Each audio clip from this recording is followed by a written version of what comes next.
Hello friends, कैसे हैं आप सब लोग और कैसी चल रही है आपकी एग्ज़ाम की तैयारी। मैं सोनी खुराना स्वागत करती हूं आप सभी का आपके अपने YouTube channel get your goal पर। तो फ्रेंड्स, आज हम इन्वायरमेंट के क्वेश्चन स्टार्ट करने वाले हैं। इन्वायरमेंट के क्वेश्चन स्टार्ट करेंगे। इससे पहले हमने 200 हिस्ट्री के क्वेश्चंस की सीरीज़ कंप्लीट की थी और 200 ही हमने ज्योग्राफी के क्वेश्चंस किए थे, यानी कि इतिहास और भूगोल के 200 क्वेश्चंस की सीरीज़ हम कंप्लीट कर चुके हैं। अगर आपने वो अभी तक नहीं देखे हैं तो आप उन्हें मेरी प्लेलिस्ट में से देखिएगा, मैं लिंक्स डिस्क्रिप्शन बॉक्स में भी डाल दूंगी। आज हम पर्यावरण के क्वेश्चन स्टार्ट करने वाले हैं। फ्रेंड्स, वीडियो अच्छी लगती है तो लाइक शेयर कर दीजिएगा और अगर अभी तक चैनल को सब्सक्राइब नहीं किया है तो चैनल को सब्सक्राइब करके बेल आइकन प्रेस कीजिएगा, क्योंकि अगर आपने कोई भी टीचिंग एग्जाम फिल किया है तो मेरी सारी वीडियोस आपके लिए हेल्पफुल होने वाली हैं। चलिए स्टार्ट करते हैं आज का फर्स्ट क्वेश्चन। आज का फर्स्ट क्वेश्चन है, निम्न में से रबी की फसल कौन कौन सी है। फ्रेंड्स, रबी की फसलें कौन सी है? धान चना, मक्का धान, गेहूं मक्का या फिर चना गेहूं। तो इसका आंसर है चना तथा गेहूं, यानी कि चना और गेहूं जो है वो रबी की फसलें हैं। ठीक है, चलिए नेक्स्ट क्वेश्चन है, पौधों को वायुमंडल के शुद्धिकारक कहा जाता है। पौधों को वायुमंडल का शुद्धिकारक कहा जाता है। क्यों शुद्धिकारक क्यों कहा जाता है? क्योंकि वे प्रकाश संश्लेषण की क्रिया करते हैं। फ्रेंड्स, हम सभी जानते हैं कि वे ऑक्सीजन छोड़ते हैं और कार्बन डाइऑक्साइड को ग्रहण करते हैं, और हम कार्बन डाइऑक्साइड छोड़ते हैं और ऑक्सीजन को ग्रहण करते हैं। वो हमसे अपोजिट काम करते हैं, इसलिए वो वायुमंडल को शुद्ध करते हैं। इसलिए प्रकाश संश्लेषण की क्रिया के द्वारा वह अपना भोजन बनाते हैं और उसमें वह कार्बन डाइऑक्साइड को ग्रहण करके ऑक्सीजन को निष्कासित करते हैं, इसलिए उन्हें वायुमंडल का शुद्धिकरण कहा जाता है। किस लिए? प्रकाश संश्लेषण की क्रिया की वजह से। ठीक है, तो चलिए, पौधों को वायुमंडल का शुद्धिकारक कहा जाता है क्योंकि वे प्रकाश संश्लेषण की क्रिया करते हैं। चलिए नेक्स्ट क्वेश्चन है, तरुण भारत संघ के राजेंद्र सिंह को किस कार्य के लिए मैग्सेसे पुरस्कार दिया गया था। फ्रेंड्स, ये इंपॉर्टेंट क्वेश्चन है, कई बार एग्जाम में आया है।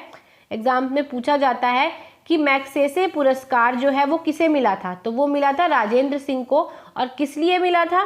जल संरक्षण के लिए, वनों के संरक्षण के लिए, सामुदायिक वानिकी के लिए या सौर ऊर्जा के लिए। तो यह मिला था उन्हें जल संरक्षण के लिए। ठीक है फ्रेंड्स, आप याद रखेंगे। ऐसे भी पूछा जाता है कि मैग्सेसे पुरस्कार किससे संबंधित है, तो वह जल संरक्षण से संबंधित है। चलिए आज का नेक्स्ट क्वेश्चन करते हैं। नेक्स्ट क्वेश्चन है, कौन सी गैस अधिकतम भूमंडलीय तापमान वृद्धि के लिए उत्तरदायी है। फ्रेंड्स, जैसे हमारे वायुमंडल में जमीन पर लिखा है भूमंडल, यानी कि हमारे जमीन का जो तापमान है वो वृद्धि उसमें होती जा रही है, तापमान बढ़ता जा रहा है। तो क्यों, कौन सी गैस की वजह से पूछ रहे हैं? क्लोरोफ्लोरोकार्बन, कार्बन डाइऑक्साइड, मेथेन या फिर नाइट्रस ऑक्साइड। तो ये पूछ रहे हैं किस लिए, तो इसका आंसर है कार्बन डाइऑक्साइड। क्यों? क्योंकि सभी जने कार्बन डाइऑक्साइड छोड़ रहे हैं, कितने सारी पॉपुलेशन है, सभी कार्बन डाइऑक्साइड छोड़ रहे हैं, इसलिए भूमंडल के तापमान में वृद्धि होती जा रही है। चलिए आज का नेक्स्ट क्वेश्चन है, घरेलू मवेशी और भेड़ किस हरित गैस के उत्पादन के लिए उत्तरदायी हैं। फ्रेंड्स, हम सभी जानते हैं कुछ हरित गृह गैस हैं, तो उनके लिए घरेलू और मवेशी जो है भेड़, वो किस उत्पादन के लिए उत्तरदायी हैं, मतलब वो कौन सी गैस का उत्पादन करती हैं, तो वो करते हैं मेथेन का। ठीक है, चलिए नेक्स्ट क्वेश्चन है, वनों के कटान के प्रमुख परिणाम हैं। वनों के कटान के क्या परिणाम होते हैं? वन्य प्राणियों के प्राकृतिक आवास का विनाश, बिल्कुल, जो उनका घर होता है उसका विनाश हो जाता है। अगर आप वन काटेंगे तो उनका जो आवास होता है वो खत्म होते जा रहा है। जल चक्रण पर प्रभाव, जल के चक्रण पर भी प्रभाव पड़ता है। मृदा अपरदन पर भी प्रभाव पड़ता है, क्योंकि वन जो होते हैं वो मृदा को पकड़े रखते हैं। जैसे कि ये पेड़ है, वे अपनी जड़ों से मृदा को पकड़े रखता है, परंतु यदि आप पेड़ों को ही काट देंगे तो मृदा तो अपरदन होगी ही, मृदा तो अपने स्थान से जाएगी ही, उसे कहते हैं मृदा अपरदन।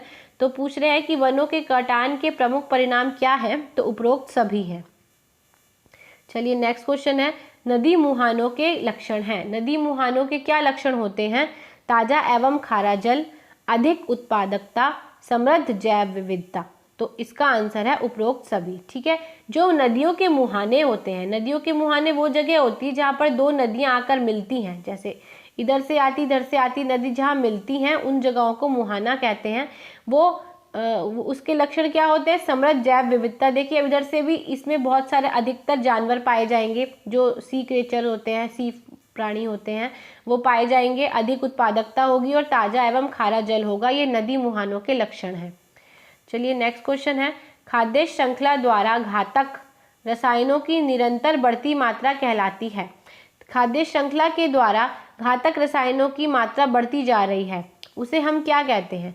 पारिस्थितिक संतुलन, खाद्य स्तर, जैव सांद्रण या जैव अपघटन। तो उसे कहते हैं जैव सांद्रण। ठीक है फ्रेंड्स, चलिए नेक्स्ट क्वेश्चन पर चलते हैं। नेक्स्ट क्वेश्चन है, केदारनाथ अभयारण्य किसके लिए जाना जाता है? देखिए जैसे हम जानते हैं कि गिर जो है वो शेरों के लिए जाना जाता है, उसी प्रकार केदारनाथ किसके लिए जाना जाता है? तो वो जाना जाता है कस्तूरी मृग के लिए। ठीक है फ्रेंड्स, कस्तूरी मृग के लिए केदारनाथ अभयारण्य जाना जाता है। चलिए, किस मृदा में जल धारण क्षमता अधिक है? ऐसी कौन सी मृदा है जो सबसे ज़्यादा जल को धारण करती है? कौन सी मृदा है? तो वह है चिकनी मिट्टी। ठीक है, चिकनी मिट्टी सबसे ज़्यादा मृदा को धारण करती है। चलिए नेक्स्ट क्वेश्चन है, भारत में हरित क्रांति का जनक कहा जाता है? भारत में हरित क्रांति का जनक किसे कहा जाता है? प्रोफेसर बीरबल साहनी को, डॉक्टर एम.एस. स्वामीनाथन को, प्रोफेसर M.O.P. आयंगर को, या फिर उपरोक्त में से कोई नहीं। तो इसका आंसर है doctor M.S. Swaminathan. Friends question important है, कई बार पूछा जाता है, आप इसे मोस्ट इंपॉर्टेंट टिक कर सकते हैं। आप इसे मोस्ट इंपॉर्टेंट टिक कर सकते हैं। ये मोस्ट इंपॉर्टेंट क्वेश्चन है कि हरित क्रांति का जनक कौन है? तो वह है डॉक्टर M.S. स्वामीनाथन। स्वामीनाथन आप याद रखेंगे, बहुत इंपॉर्टेंट क्वेश्चन है फ्रेंड। ये बर्फ पर अंडे देने वाला पक्षी है, कौन सा है? पेंगुइन है। पेंगुइन बर्फ पर अंडे देती है। चलिए नेक्स्ट क्वेश्चन है, आर्टिक मरुस्थल किसका दूसरा नाम है? आर्टिक मरुस्थल किसका दूसरा नाम है? टैगा का, टुंड्रा का, सवाना का या फिर स्टेपीज का? तो वह है टुंड्रा का। ठीक है फ्रेंड्स, चलिए नेक्स्ट क्वेश्चन है, मीजोजोइक युग निम्न प्राणियों का युग माना जाता है। मीजोजोइक युग जो है वो किनका युग माना जाता है? तो वह जाना जाता है फ्रेंड्स सरीसृप जीवों का। सरीसृप जीव वो होते हैं जो जमीन पर रेंगते हैं, जैसे हो गया केचुआ, सांप, उनको सरीसृप कहते हैं। सरीसृप जीव जो होते हैं उन प्राणियों का युग है मीजोजोइक युग। चलिए नेक्स्ट क्वेश्चन है, चेरनोबिल दुर्घटना किससे संबंधित है? चेरनोबिल दुर्घटना किससे संबंधित है? भूस्खलन से, नाभिकीय दुर्घटना से, भूकंप से या फिर अम्लीय वर्षा से? तो वह नाभिकीय दुर्घटना से संबंधित है। ठीक है फ्रेंड्स, चलिए नेक्स्ट क्वेश्चन है, ये बहुत इंपॉर्टेंट क्वेश्चन है फ्रेंड, इसे भी आप मोस्ट इंपॉर्टेंट टिक कर सकते हैं क्योंकि ये भी क्वेश्चन बहुत बार पूछा जाता है एग्जाम में। भारतीय संविधान का कौन सा अनुच्छेद है जो पर्यावरण संरक्षण से संबंधित है और वह प्रत्येक नागरिक के मौलिक कर्तव्य के रूप में पहचान कराता है? मतलब पर्यावरण का संरक्षण करना हमारा मौलिक कर्तव्य है, हम सभी जानते हैं, पर ये कौन से संविधान में लिखा है? ये भारत के संविधान के कौन से अनुच्छेद में लिखा है? ठीक है, समझ आया आपको क्वेश्चन? ये पूछ रहे हैं कि पर्यावरण का संरक्षण करना हमारा मौलिक कर्तव्य है, तो ये किस अनुच्छेद में बताया गया है? अनुच्छेद 42 में, अनुच्छेद 51A में, अनुच्छेद 48A में या फिर अनुच्छेद B में, अनुच्छेद 20 में। ठीक है, तो किस में है? अनुच्छेद 51A में। फ्रेंड्स आप इसको याद रखेंगे, ये बहुत इंपॉर्टेंट क्वेश्चन है, बहुत बार एग्जाम में पूछा गया है ये क्वेश्चन। वन संरक्षण अधिनियम के अनुसार किसकी खेती गैर वन्य गतिविधि है? शहतूत की, रबड़ की, चाय की या फिर ये सभी? तो फ्रेंड्स मैं आपको बता दूं, ये भी इंपॉर्टेंट क्वेश्चन है कि गैर वन्य गतिविधि मतलब ये वन्य गतिविधि के अंतर्गत नहीं आती है इनकी खेती। तो वो कौन है? शहतूत की खेती, रबड़ की खेती, चाय की खेती, ये सभी तीनों जो हैं, ये तीनों जो हैं वो गैर वन्य गतिविधि है। ठीक है फ्रेंड्स, चलिए नेक्स्ट क्वेश्चन है, भूतापीय ऊर्जा किस प्रकार का संसाधन है?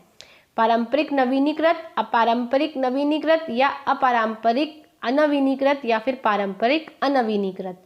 तो इसका आंसर है अपारंपरिक नवीनीकृत। ठीक है फ्रेंड्स, इसका आंसर है अपारंपरिक नवीनीकृत। ठीक है, भूतापीय ऊर्जा। चलिए नेक्स्ट क्वेश्चन है, जल चक्र को नियंत्रित करता है। जल चक्र को क्या नियंत्रित करता है? वन, प्लवक, घास स्थल या फिर ऊपरी रोही? तो है वन। ठीक है, जल चक्र को वन नियंत्रित करते हैं। नेक्स्ट क्वेश्चन है, जो कि आज का लास्ट क्वेश्चन है। भागीरथी नदी का उद्गम स्थल है, क्या है? भागीरथी नदी का उद्गम स्थल है Satopanth glacier, Gangotri glacier, Pindari glacier या फिर चोराबारी। तो इसका आंसर है गंगोत्री ग्लेशियर। ठीक है फ्रेंड्स, गंगोत्री ग्लेशियर है जो भागीरथी नदी का उद्गम स्थल है। चलिए, आई होप फ्रेंड आपको वीडियो अच्छी लगी होगी और क्वेश्चंस आपको इम्पोर्टेंट लगे होंगे। वीडियो को लाइक शेयर कर दीजिएगा और चैनल को सब्सक्राइब करके बेल आइकन प्रेस कर दीजिएगा। ठीक है, चलिए, best of luck, all the best for your exams and best wishes for your exams. Thank you.